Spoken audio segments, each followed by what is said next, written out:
पिछले क्लास में हमने गोलीय दर्पण के बारे में बच्चों पढ़ा था और उसमें बताया था कि अवतल दर्पण और उत्तल दर्पण दो प्रकार के गोलीय दर्पण होते हैं।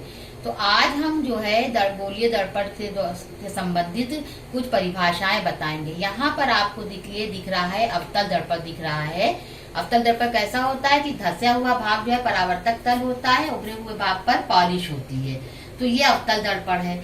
अब देखिए अवतल दर्पण का बीच का जो मध्य बिंदु है, मिड पॉइंट है, उसको हम जो है दर्पण का ध्रुव कहते हैं, इसको इंग्लिश में पोल कहते हैं और इसको किससे डिनोट करते हैं, निरूपित करते हैं, P से। अब देखिए इस ध्रुव से होती हुई सीधी सरल रेखा लेफ्ट और राइट साइड दोनों तरफ जाती है, जो कि हमारी मुख्य अक्ष कहलाती है। अब क्या है कि यहाँ पर देखिए हमने बताया था कि गोलीय दर्पण किस तरह से बनते हैं। कांच के खोखला गोला जो होता है उसको जब हम बीच से काटते हैं तो गोलीय दर्पण बनते हैं।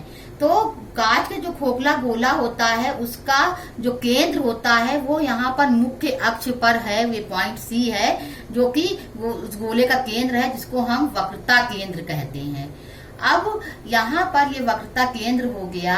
अब क्या होता है कि ये ध्रुव और वक्रता केंद्र के बीच की दूरी जो होती है, लेंथ होती है, उसको हम वक्रता त्रिज्या कहते हैं और इसको हम कैपिटल R से डिनोट करते हैं। इसके बाद देखिए यहाँ पर अवतल दर्पण से परावर्तन कैसे होता है। समांतर किरण, अगर प्रकाश की कोई समांतर किरण, जैसा कि हमारे इस डायग्राम में दिख रहा है, ये समांतर किरण है, ये प्रकाश की जो है ये अवतल दर्पण के परावर्तक तल पर जब पड़ती है तो क्या होता है, इसका परावर्तन हो जाता है और ये मुख्य अक्ष के एक बिंदु को काटती हुई जाती है। जिस बिंदु को ये काटती हुई जा रही है वही बिंदु होता है, उसे ही हम जो है गोलीय दर्पण अवतल दर्पण का फोकस बिंदु कहते हैं।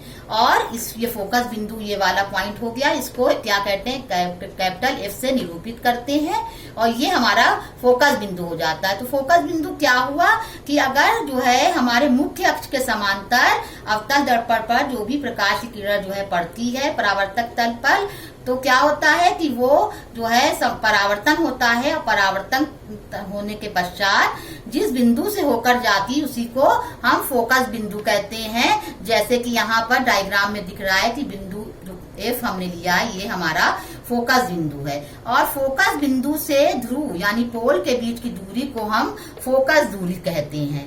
तो आपने यहाँ पर परिभाषाएं किसकी, ध्रुव की, ध्रुव क्या होता है गोलीय दर्पण में, जहाँ जैसे कि यहाँ अवतल दर्पण है, इसका जो मध्य बिंदु होता है उसको हम क्या कहते हैं, दर्पण का ध्रुव या इंग्लिश में पोल कहते हैं। और मुख्य अक्ष क्या है, इस ध्रुव से होकर सीधी समांतर सरल रेखा जो दोनों तरफ राइट और लेफ्ट दोनों तरफ जा रही है उसको हम मुख्य अक्ष कहते हैं।